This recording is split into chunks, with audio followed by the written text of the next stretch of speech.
केरल में विधानसभा चुनाव के नतीजे आए 8 दिन हो चुके हैं, लेकिन अभी तक ये तय नहीं हो पाया है कि मुख्यमंत्री की कुर्सी पर कौन बैठने वाला है। कांग्रेस पार्टी, जिसके नेतृत्व में यूडीएफ गठबंधन को बहुमत मिला है, वो कांग्रेस पार्टी अब मुश्किल में खड़ी नजर आ रही है। कांग्रेस के सामने वही मुश्किलें हैं जो पहले मध्य प्रदेश में आ चुकी हैं, जो पहले राजस्थान में आ चुकी हैं, जो पहले छत्तीसगढ़ और कर्नाटक में भी आ चुकी हैं। उसी मुश्किल में फंसी हुई कांग्रेस इस बार भी क्या पुरानी वाली गलती दोहराने जा रही है, और इस गलती की वजह से क्या कांग्रेस को भविष्य में केरल में भी सरकार गंवानी पड़ सकती है, नुकसान झेलना पड़ सकता है। ये चर्चाएं भी इस वक्त दिल्ली में खूब हो रही हैं। इन चर्चाओं में कितना दम है, कांग्रेस पार्टी कौन सी गलती करने जा रही है, और कांग्रेस पार्टी के अंदर अभी क्या कुछ चल रहा है केरल को लेकर, सब कुछ आपको बताएंगे। पुरानी गलतियां भी बताएंगे, इतिहास में क्या कुछ ऐसा हुआ है जिससे कांग्रेस पार्टी को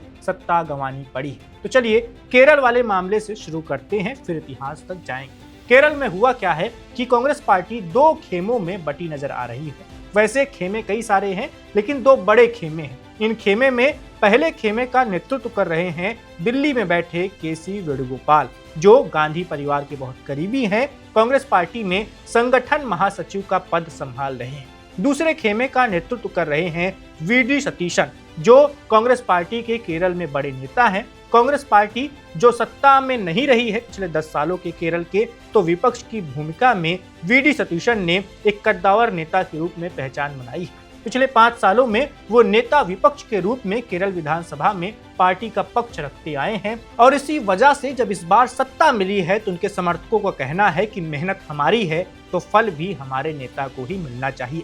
वीडी सतीशन ने पूरा माहौल बनाया 5 साल में, लेफ्ट की सरकार के खिलाफ लड़ाई लड़ी, मुखरता से अपनी बात रखी, और इसी वजह से जब कांग्रेस पार्टी को सत्ता नसीब हो रही है तो वो सत्ता दिल्ली में बैठे नेता लोग, आला कमान लोग तय नहीं करेंगे कि उसे कुर्सी किसे मिलनी चाहिए। कुर्सी तो वीडी सतीशन को ही मिलनी चाहिए, क्योंकि उनके ही मेहनत का ये परिणाम है। उधर वेणुगोपाल के खेमे की अलग राय है। केसी वेणुगोपाल के जो खेमा है, उनके समर्थकों का कहना है कि पार्टी हाईकमान की बात मानिए या ना मानिए, लेकिन जो चुने गए विधायक हैं कम से कम उनकी बात तो माननी ही चाहिए।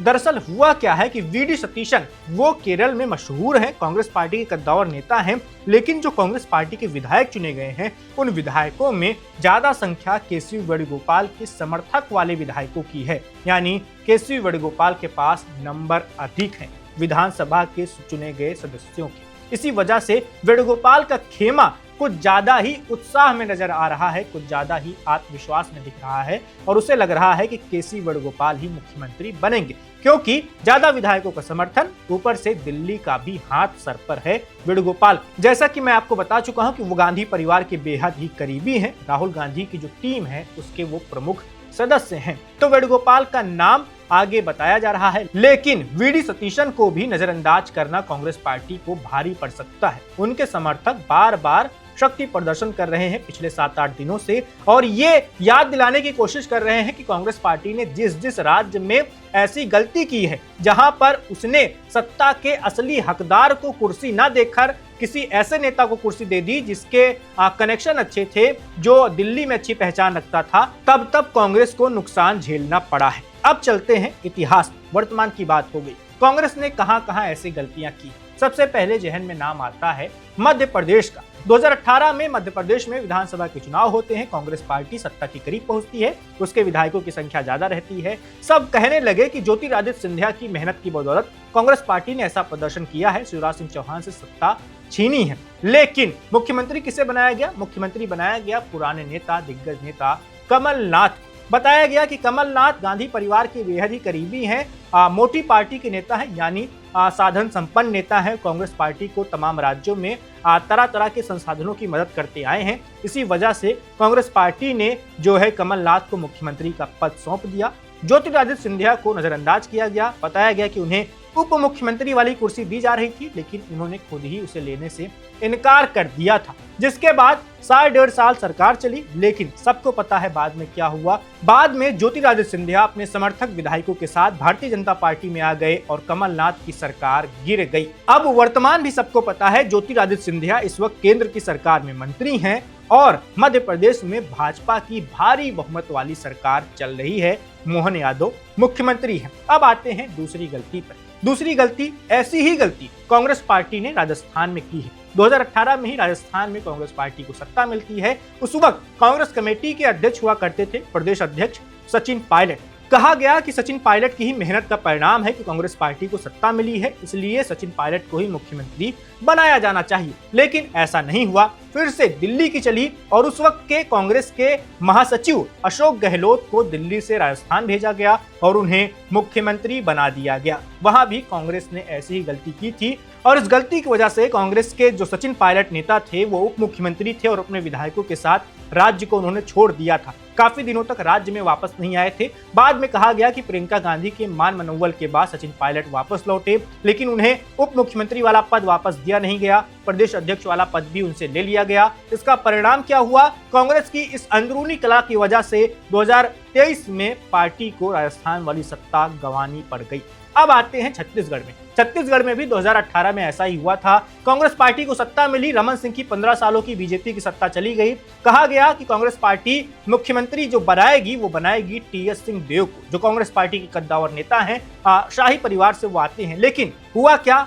कुर्सी मिली भूपेश बघेल को। अंदर खाने ये भी बात चली कि 2.5 साल की बात हुई है, 2.5 साल भूपेश बघेल मुख्यमंत्री रहेंगे, 2.5 साल टीएस सिंहदेव रहेंगे। लेकिन भूपेश बघेल 2.5 साल बाद कुर्सी छोड़ने को तैयार नहीं हुए। पूरे 5 साल तक वो मुख्यमंत्री रहे। कांग्रेस पार्टी में अंदरूनी कलह बढ़ती चली गई। बाद में आखिरी कुछ महीनों में टीएस सिंहदेव को उप मुख्यमंत्री बनाया गया, लेकिन वो दांव काम नहीं कर पाया और 2023 में कांग्रेस पार्टी को छत्तीसगढ़ की सत्ता भी अपनी गंवानी पड़ गई। ऐसी ही गलती कांग्रेस पार्टी ने कर्नाटक में भी की है। हुआ क्या कि 2023 में कर्नाटक में विधानसभा के चुनाव होते हैं।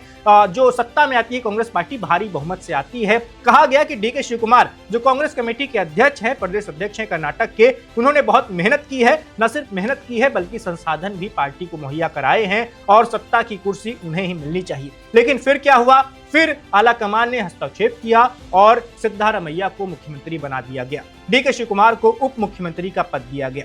कहा गया कि डीके शिव कुमार को 2.5 साल बाद मुख्यमंत्री बना दिया जाएगा, लेकिन सरकार को 2.5 साल से ज्यादा हो गए हैं, अभी भी सिद्धारमैया कुर्सी छोड़ने को तैयार नहीं है। और डीके शिव कुमार बीच बीच में नाराज बताए जाते हैं। बीच बीच में कर्नाटक में ऐसी खबरें आती हैं कि शिव कुमार के समर्थक विधायकों ने बगावत कर दी है, हल्ला बोल दिया है और पार्टी आलाकमान को संदेश पहुंचा दिया है कि जल्दी शिव कुमार को मुख्यमंत्री बनाओ, नहीं तो 2028 में जो विधानसभा के चुनाव होंगे उसमें कांग्रेस पार्टी को नुकसान झेलना पड़ सकता है। तो इतने राज्यों में कांग्रेस पार्टी ऐसी गलतियां कर चुकी है। इसी वजह से वी डी सतीशन के जो समर्थक गुट है उनका कहना है कि आप ऐसी गलती केरल में मत कीजिए। केरल में आपको 10 सालों के बाद सत्ता मिली है, इस सत्ता को सही हाथों में ही सौंपना होगा और ऐसा ना हो कि दिल्ली से केसी वेणुगोपाल को लाकर बिठा दिया जाए, वी डी सतीशन को नाराज कर दिया जाए और बाद में 5 साल के अंदर ही कोई खेला हो जाए। ऐसा कहना है कांग्रेस पार्टी के एक बड़े वर्ग का, वी डी सतीशन के भी समर्थकों का।